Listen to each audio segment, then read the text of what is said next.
안녕하세요. 힘찬병원 이정원, 윤기성. 김태현입니다. 네, 오늘은 저희들이 어디가 아프거나 이럴 때 어느 병원에 가야 되지 하는 그런 의문점이나 그런 상황이 생겼을 때 어떻게 뭘 고려해야 되나 이런 얘기를 좀 해보도록 하겠습니다. 병원이 뭐 여러 종류가 있고 의원도 있고 그런데 구분이나 이런 것부터 좀 얘기를 좀 해볼까요? 네, 간단하게 우리가 가장 많이 흔히 볼 수 있는 게 주위에서 볼 수 있는 게 대부분 의원입니다. 그리고 이 의원에도 병실, 입원실이 있는 의원이 있는데 30베드 미만, 29베드까지는 의원이라고 볼 수가 있고요.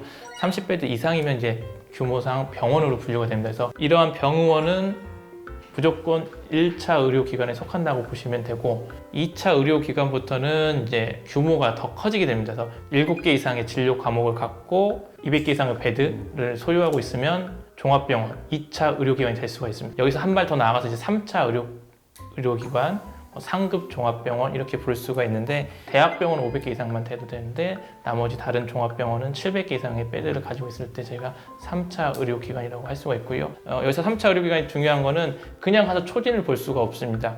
1차, 2차 의료기관을 거쳐서 소견서나 의뢰서를 가지고 가야지만이 진료를 볼 수가 있다는 게 차이점일 수가 있습니다. 아니 그러면 제일 처음에 아프면 뭐 어느 병원 가야 돼요? 3차로? 그러니까 무조건 갈 수는 없으니까 2차로 가면 되니까? 가벼운 질환 같은 경우는 1차 의료기관 선택해서 집 근처에 의원을 가게 되는데 뭐 응급실을 가게 되거나 아니면 정밀검사가 필요한 상황이 온다고 하면 처음부터 2차 의료기관을 가는 것도 나쁘지 않을 것 같습니다. 근데 이게 가벼운 질환인지 아닌지 잘 모르잖아요. 네, 그런 이제 경우는 어떻게 하죠? 그게 이제 가장 어려운 부분인데요. 사실은 요즘 많이 저희가 IT 강국 아닙니까? 네이버나 지식인, 네. 구글링 뭐 이런 것들 이용해서 문제는 제가 이제 이 의사로서 전문의로서 이게 보면 인터넷에 있는 그 내용들이나 그런 것들이 다 맞는 내용이 아니라는 거죠. 오히려 좀 상업적으로 편중돼 가지고 다른 내용들이나 이런 것들이 더 강조돼서 있는 내용들이 많이 있더라고요. 그럼 병원에 갈 때 일반의가 있고 전문의라는 게 있죠. 사실 구분하는 방법 이런 게 있지 않나요? 의원들 간판을 유심히 보시면 예를 들어서 뭐 땡땡 정형외과 의원 이런 곳이 있고요.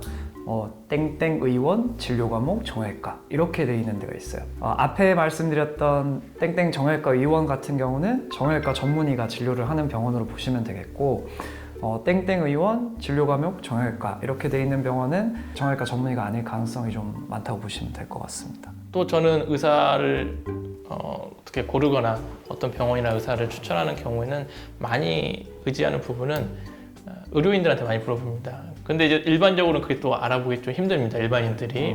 알기 힘들죠. 네, 알기 힘들다. 그럴 경우 또 하나 도움될 수 있는 게 저는 학술 활동 여부인 것 같습니다. 뭐 논문을 쓴다든지 아니면 학회에 참석한다든지 연자로서 강연 이런 데 나가서 연설을 하신다든지 하시는 분들이라면 조금 더 최신의 내지는 계속해서 연구하고 공부를 하신다는 얘기이기 때문에 그런 것들도 어떻게 보면 하나의 좋은 의사를 판별하는 데 도움이 되는 방법이 아닐까 싶은 생각이 듭니다. 또 하나 도움될 만한 그런 방법이라고 생각이 드는 게 고관절 환우회 이런 카페가 있더라고요. 그래서 그걸 통해서 어느 대학병원에 가면은 언제 수술이 가능하다든지 뭐 수술 후에 경과가 이런데 내가 정상인지 뭐 이런 걸 서로 이렇게 대화를 막 하시기도 하고 제 출신 이제 대학병원 교수님 중에 이제 손 수부 보시는 교수님이 계신데 그 교수님 같은 경우는 이제 수부 관련된 카페를 또 직접 운영을 하시더라고요. 그래서 궁금한 걸 물어본다든지 혹은 수술 후 상태에 대해서도 물어본다든지 그런 거를 또 하시는 경우가 있고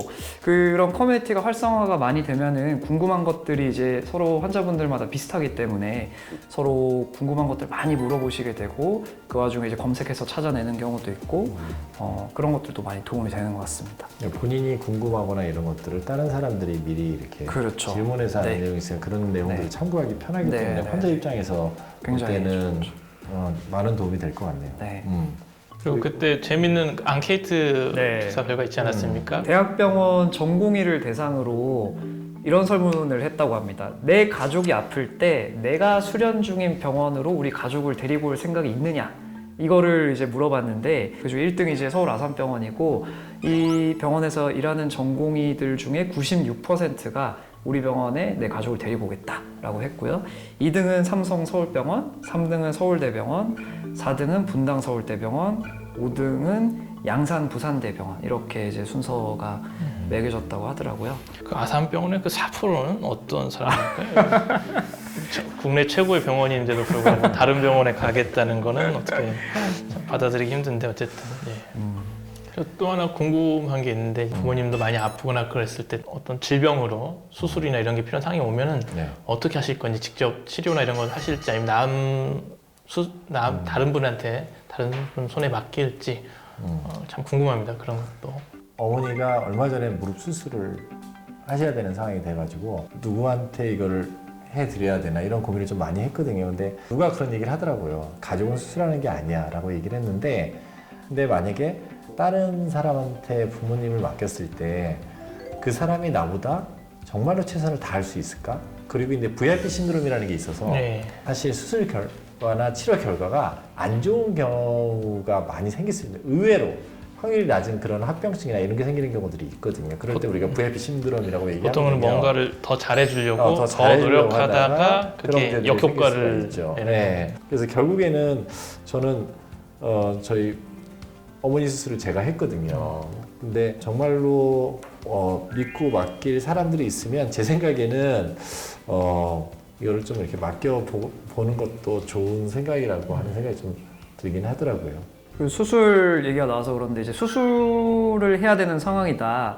그러면 이제 어떤 병원을 고를지가 좀 고민이 많이 되시잖아요. 그래서 개인적으로는 많이 하는 병원이 제일 뭐라 해야 되지? 합병증이 생겼을 때도 대처를 잘 하고 이 의사 선생님을 보고 가는 거지만 의사 한 명이 모든 수술을 다 치료할 수 있고 이런 건 아니거든요. 결국에는 이 병원에 있는 팀이 같이 움직이면서 협력을 하는 거기 때문에 그런 케이스들이 많은 병원을 가시는 게 제일 좋지 않나 이 생각이 많이 듭니다. 제가 이제 의사 생활하면서 수술을 많이 하다 보니까 경험이 많이 쌓이고 케이스가 많이 쌓이면 그걸로 인해서 노하우가 생기고 훨씬 더 수술을 잘할 수 있고 결과를 제일 얻어내는 데는 중요한 거라고 생각이 듭니다.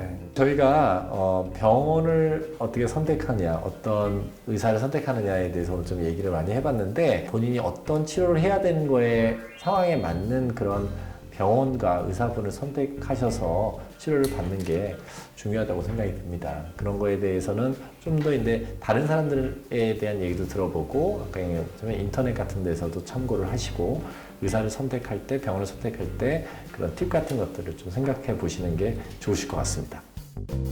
오늘 영상이 마음에 드셨다면 구독, 좋아요. 알림 설정 부탁드립니다.